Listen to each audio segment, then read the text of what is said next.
Night was 20,664. It was sold out. Gate was 13.6 million. That's the third highest gate at MSG.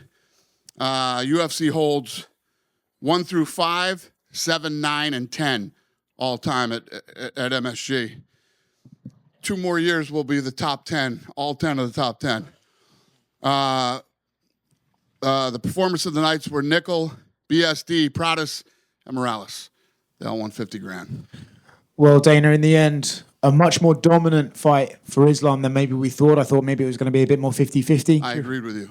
What did you think of his performance, Jack's performance, and the whole fight? Yeah, I mean, not the most exciting title fight you'll ever see, but let me tell you what, complete dominance, and it's depending on what we do next with him and what's going on, this guy's headed toward GOAT talk. Right, and that's the thing, right? What exactly do you do next with him? It's no surprise there's a lot of guys who want to fight him. Kamaru Usman, Shavkat, Ilia Topuria is calling him out. Is the Ilia fight, that's obviously the biggest fight, right? But is that one you would like to look at, or would you rather keep Ilia at 55 and make him defend that championship at least? I don't know yet. Obviously, the great thing that you just laid out is we have a lot of options. Yeah. And it depends on what he wants to do. Has he been through here yet? Islam, no. No. So does he want to stay at 170? Is he interested in 155? Is he, I don't know. I don't know any of those questions. You know what I mean? Answers. Yeah, I'm getting the sense we're going to hear the words White House quite a lot from fighters over the next few months. Islam is already calling for that. Is that, I think when we think about the White House, it's almost like, oh, does it have to be America versus the world themed and stuff like that? For you, would you be happy putting a non-American main event on that card? Yeah, it's not America versus the world. It's what's the best card we can build. So could Islam end up on the White House? We're talking about him possibly, GOAT talk here, depending on what he does in his next couple of fights. So it's a possibility. And then speaking of GOAT talk again, Valentina Shevchenko, another crazy dominant performance. I saw you did a podcast where you said that fight would never be boring, and then it turned out that Valentina just kind of smoked her. Curious your thoughts on that fight as well. Yeah, I thought that, Weili's a little pit bull. I thought she would she would be much stronger and do better in that fight than she did. One of my buddies texted me after the fight and said, this is why we have weight classes. I mean, Zhang's a very strong woman, and Valentina just kind of threw her around like no business. Would you be interested in Valentina maybe moving back to 135 to try and test herself, or are you okay with her making those calls? I don't know. I'm not even thinking about that kind of shit. Okay. And last one from me. Yesterday, Jorge Masvidal did a Q&A, and he said that the UFC is mad at him for something. He wouldn't get into details. I was just talking to him 30 minutes ago. Why are you mad at him? I have no idea. I didn't know I was. Okay, cool. We're definitely not mad at him. He wants to come back and fight at the White House. I got no problem. I have no problem with him. Right here. The rest of the main card, a couple of star-making performances in Mike Morales and Carlos Pratas. I know you guys have always been high on Carlos, but to put away Leon like that and calling himself the most entertaining fighter in the division, just what did you make of his kind of, like I said, star-making performance out there? Yeah, I mean, listen, when you get these kind of opportunities, like Ewing tonight. I mean, when you get an opportunity, you come to make the most of it, and there was a lot of that on the card tonight. Well, I was going to ask about Ewing, but I'll ask now. He laid out his last 48 hours. He got the call, caught a plane at 11, got to New York at 7:30, stepped on the scale at 9 a.m., said he's always going to be ready and just wants the rocket now. So I guess those last 48 hours have to be one of the most wildest ones for you guys. Yeah, it's incredible. I mean, definitely for him. When he came to the weigh-ins yesterday, I was like, hey, man, much respect. What an incredible opportunity for you. And no matter what happens tomorrow night, I'm going to be sending you something in the mail. And, I love these guys. It's like the guys that are just coming off the contender. I mean, you got Jack Della, who tonight was the champion, defending against a potential GOAT. And then you got the other guys that were on the card tonight, and then throwing a kid like Ewing, it's awesome. It's what makes this sport so fun. And then speaking of Michael Morales, not just his performance today, but kind of all week at the press conference, he kind of came off as a superstar. He got most of the questions. He's had the longest media day. There's a ton of Ecuadorian media here specifically for him. So you've got to see money with him moving forward. Listen, he's obviously incredible. He's 19-0. He's cool as hell, and he's got it all. You can check all the boxes with that kid. And then just last one for me, a reaction to Bo Nickal's head kick knockout and then getting on the cage and giving the double birds to the New York crowd. Yeah. Oh, I didn't see that. Oh, yeah, I did see that.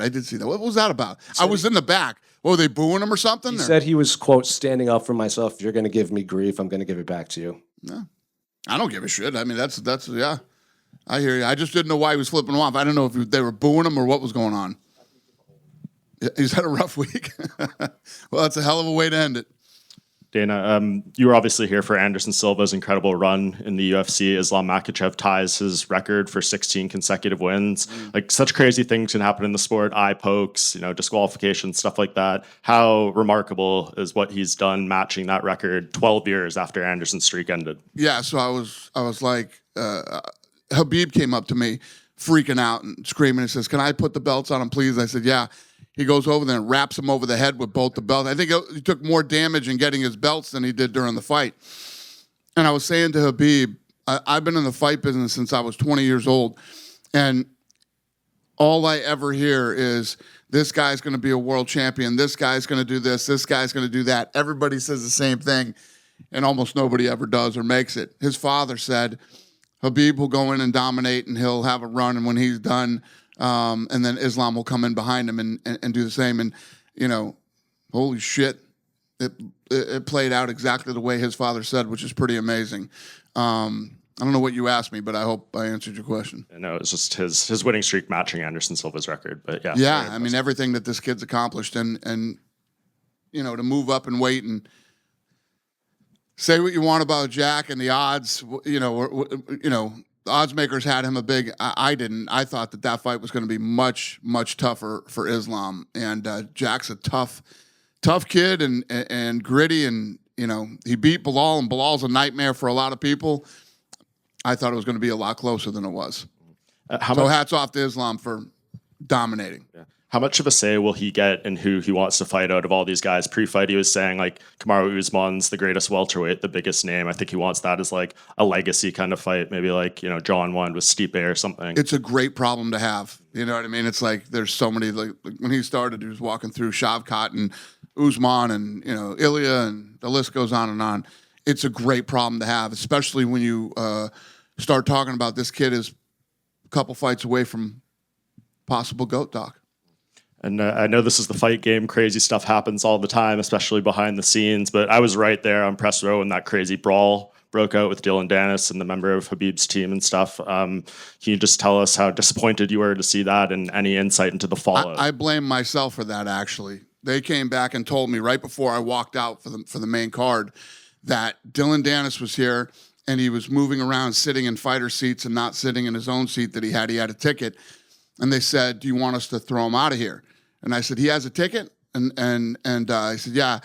And, they told me, they said, Masvidal said he's going to fuck him up on site. And I said, "Well, where's Masvidal sitting?" He said, "Well, he's 6 or 7 rows away from Masvidal."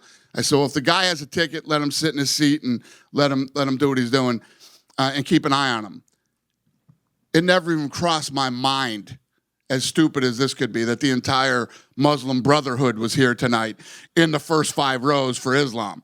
And as soon as it broke out, I was over on the other side, and I go, fuck, I know exactly what that is. I knew it. And, yeah, you will never see Dylan Dennis at a UFC fight ever again. Yeah, I was going to say, he's wanted badly to come in this company, and he said you guys don't want to sign him because he makes too much trouble. I guess point made. Well, that and a lot of other reasons, yeah. But yeah, you'll never see him at another fight. So they called me from downstairs and they said, "We got him down here. Do you want to press charges and have him arrested?" And I said, "No, we don't want to press charges. This is the fight business, man. You know how I feel about this shit. And I could have prevented this tonight, and I messed up." Yeah. Anyone else get arrested or anything like that in the fall? Not that I'm aware of. No, okay. We're not pressing charges. I'm not speaking for MSG or anybody else that was involved in this thing. I don't know, but we, the UFC, are not pressing charges against anybody. Cool. And just last with me, we're here halfway through November. No fights announced for 2026 yet. I know you guys are working on a lot of stuff, but when could we maybe start expecting dates and fight announcements? Yeah, we got obviously the first fight on Paramount that we got to put together, and then after this year ends, the big one is the White House fight. So I don't know. We'll get it done though. Dana, straight down here, down the middle. What are your thoughts on where Leon Edwards goes now from here? 3 losses in a row, and they've progressively got worse. So Yeah, this was a rough one tonight. I don't know. Leon will go home, take some time, and then we'll get back with him and see what he's thinking, where his head is at, and go from there. do you think perhaps his best days are behind him? Oh, I have no idea. I mean, listen, when you get in there, you know, there was a lot of buzz on this card.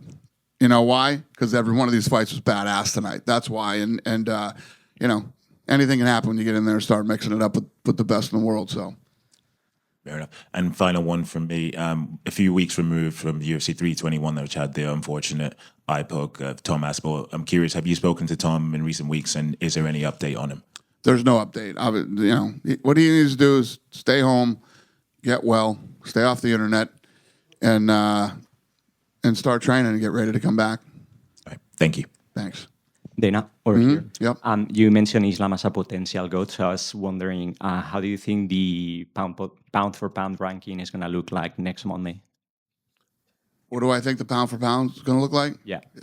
I think Islam's going to be number one. That's what I think. And if you, But it's not up to me. It's up to you guys. You guys are the guys that vote on that shit, not me. and if you had to, we know you like to do. And you're usually wrong, so it'll probably be Ilya on.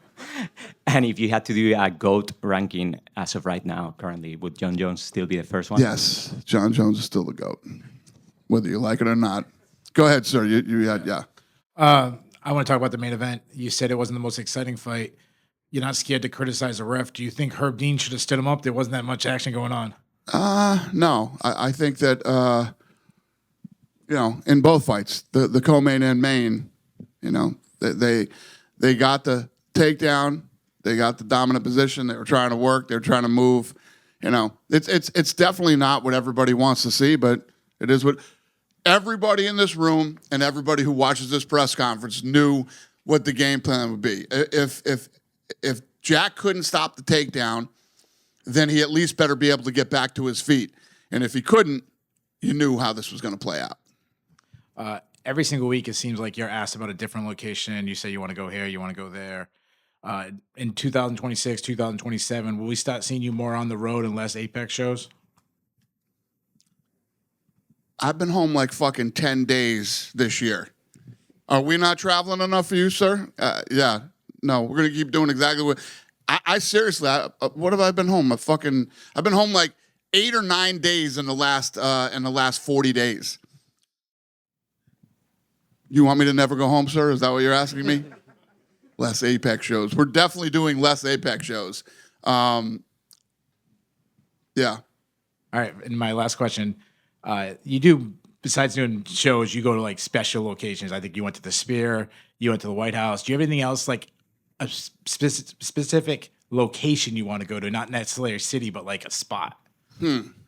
Spain. Yeah, we haven't done Spain. Yeah. Just right here, sir. Talking about Europe, can you give us any news about the potential rematch between Thomas Pinal and Cyril Gane?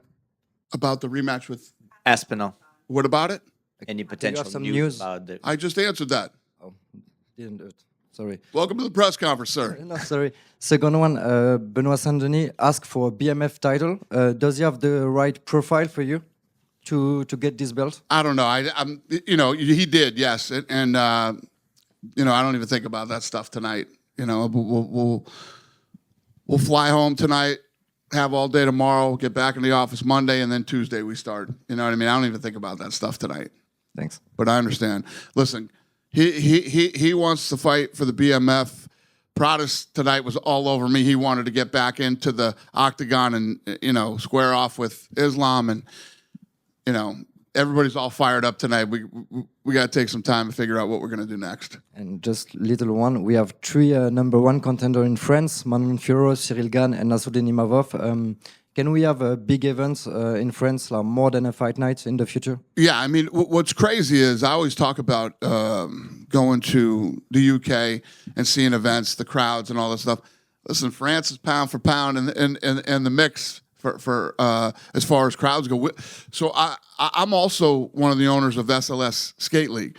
We just did a skate competition there, and the French kid pulled off a trick there, and the place went crazy, and it was sold out. Everybody started throwing their water bottles into it's pretty badass in France, the live events. So the long-winded answer to your question is yes. Thank you, sir. Yes, sir. Dana, straight ahead. I know the focus is on 322, and rightfully so, but big picture, I mean, what you guys did in Vegas with Canelo and Crawford, tonight at MSG, planning for the White House card. You've come so far from working for Peter Welch in Selfie. He's here tonight, yeah. Is he really? Yeah. Is there a lesson that you still hold on to from that time? I mean, it's amazing where you were and where you are now. Yeah, what's the question? A lesson that you learned from Peter back, I think you were 19, 20 back I then? learned everything from him. Everything about the fight business I learned from him. Everything the principles you still apply now? Well, different. I mean, learned the fight game from him, and then I had to get into, when Lorenzo, Frank, and I did our first live event, we'd never done a production ever. We'd never done production. It was our first time ever.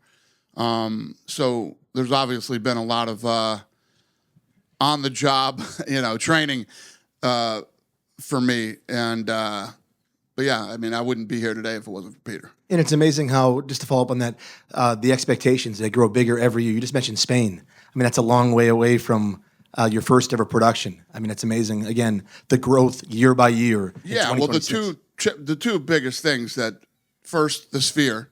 I mean, I thought we'd open the gateway, and you notice nobody's going to the fucking Sphere to try to do what we did. Literally nobody is. And then now pulling off the White House is the Sphere was technically challenging, and this is going to be logistically challenging. And in terms of, you mentioned Spain, Madrid, Barcelona, probably the big cities if you did get to go there? Yeah. Thank you. Yep. John Armour here from Tunnel Vision Sports. You kind of spoke about having a good problem in this aspect. How do you feel about the overall depth of the current fighters on your roster in a full circle moment? How do I feel about the what? The depth of your current roster. The entire roster? The entire, from all the divisions. How do you feel about, the talent the UFC has? Really good. I think that, if you start to, the 55-pound division is nasty. Now, 70's nasty. I mean, as you go, when you look at the top 15 and all of the weight classes, we're in a pretty good place. You go through, it goes like this with different weight classes at different points in time. But, yeah, we're really happy with where we're at. Dana, around here, I know you're a big boxing fan. Did you happen to catch the Conor Ben Chris Eubank Jr. rematch tonight? I didn't see it, but I got the updates on it. But I didn't see it. And I heard this crowd was going crazy out there. The fight everybody was really into the fight. Yeah, and did you see the fight that's reportedly being worked on for December 19th in Miami?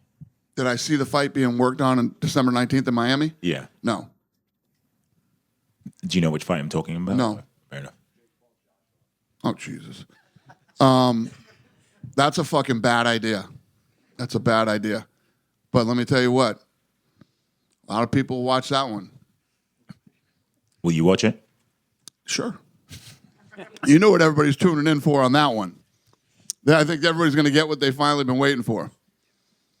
Dana, over here. Mm-hmm. Back here. I know you mentioned Islam joining the GOAT debate potentially. Where do you rank Khabib in terms of GOATs of coaches? I don't know. I don't rank coaches as GOATs. Dana, a quick one right over here. Yep. I know you spoke about Ethan Ewing already, but this is a guy who came across the country on 2 days' notice, shocked the world, and changed his life. What kind of message or notice do you think other fighters or lessons other fighters should take from something like that? Well, I don't know if there's lessons to be learned by that. You're either that guy or you're not. It's not something like, oh, that guy did it, I should probably do that too. You're built differently than everybody else is, and yeah, it's just even John Jones. I mean, you guys know how I feel about John Jones. John Jones turned down a short notice fight against Chael Sonnen because his team told him to. That's one of the most fucking. I still get mad when I think about it. How fucking dumb that was. But this kid's wired differently than a lot of people are. Thank you, sir. Yep.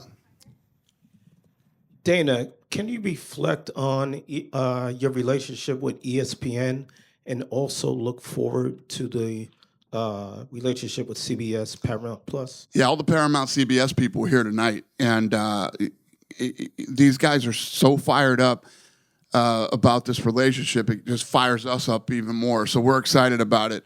And I look at, the path that we've taken to get here. We started on Spike TV. From there, we went to Fox.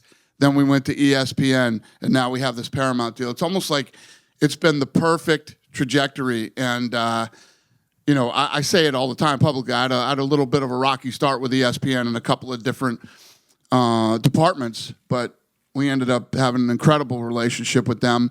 And, I have a lot of respect for ESPN and all the people that work there, and I appreciate everything they did for this company over the last 7 years. Quick follow-up. How is Aspinall gone in the mix to be the first Paramount Plus CBS match? We haven't even talked or thought about anything, and yeah. When I tell you guys that February, we were literally not even thinking about the White House fight yet because I want to see how the rest of this year plays out.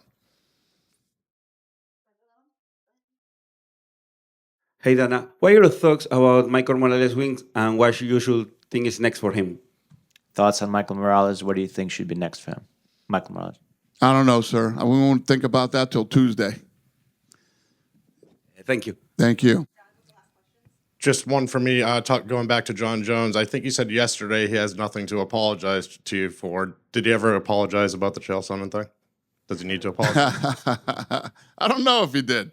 I don't think so. I think that he was in a position where he had coaches in a team and they all wanted to have input into what he did, and he listened to them, and fucking that's crazy. Anyway, yeah. No. I talked to John Jones last night, actually. Yeah. I got nothing to say about it. I don't know. I just talked to him last night. Good? Thanks, guys. Have a great night.